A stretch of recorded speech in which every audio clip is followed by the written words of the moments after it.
Welcome to the EEE360 video for lab number 16, the wound rotor induction motor, part 1. And students, now we're looking at the inside of the wound rotor induction machine. Along the outside of the motor, right there, we can see those are the stator windings. And the rotor, again, obviously the rotor is the rotating portion of the machine. We can see on this rotor that the rotor windings are actually windings, and we don't have a squirrel cage. So right there are the rotor windings. This is the rear of our wound rotor induction machine. We can see here that there are 4 separate slip rings, but again, this last one is not used. We only have 3 of them. We can see here we have 3 brushes. That's the A phase brush, the B phase brush, and the C phase brush.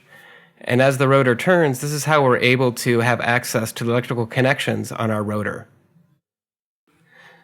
Here's the front panel for our 3-phase wound rotor induction machine. Over on the lower left, we have the connections to the stator windings. There's A, B, and C phase.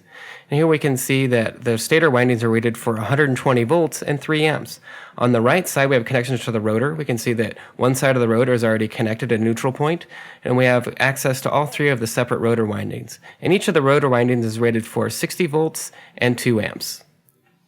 For this lab, we'll be using the following components. We'll be using the power supply, the direct current machine, the 3-phase wound rotor induction motor, the AC ammeter, AC voltmeter, as well as the 3-phase wattmeter. And now the TA Ji Chang is ready to make the connections for us. First, we're going to connect the armature winding to our variable DC power supply. We're going to connect the one side of the armature winding, as well as the neutral to the other side of the armature winding. This allows us to have adjustable speed motor.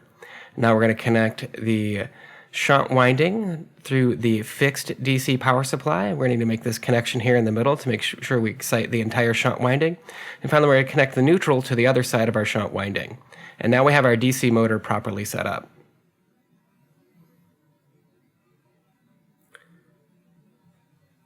Next, we're going to connect our fixed AC power supply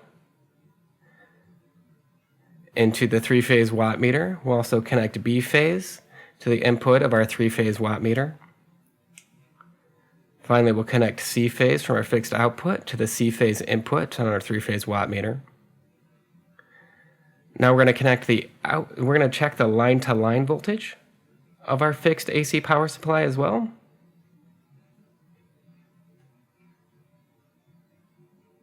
Now that we've properly monitored our fixed AC output, we're going to go ahead and connect the output of our 3-phase wattmeter.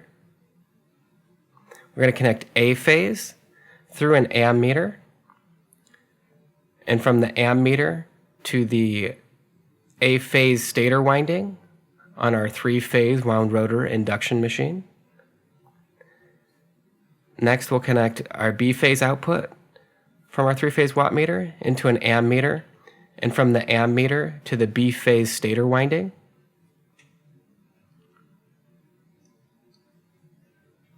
Our next connection goes from the output, the C phase output of our 3-phase wattmeter, into an AC ammeter, and from our AC ammeter into the C phase stator winding.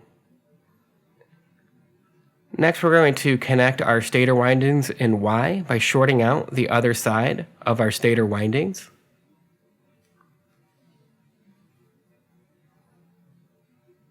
And finally, we're going to check the voltage that's induced. We're going to check the voltage between our A phase winding and our B phase rotor winding. Again, we're checking the voltage that's being induced on the rotor windings. And now we have all of our connections properly made. And now we're ready to energize our circuit. We're going to turn on the power supply. Note that the motor is not turning at this time, but our Watt 1 reading is negative, so we're going to switch that down to neutral.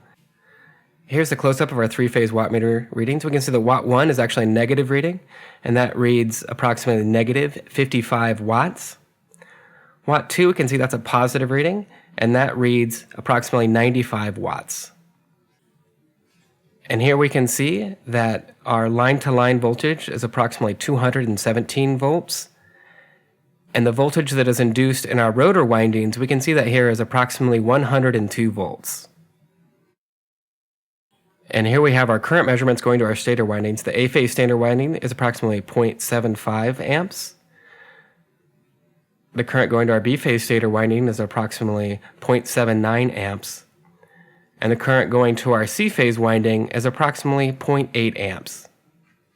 And now, students, it is your chance to perform this and other experiments on the three-phase wound rotor induction motor as outlined in your laboratory manual.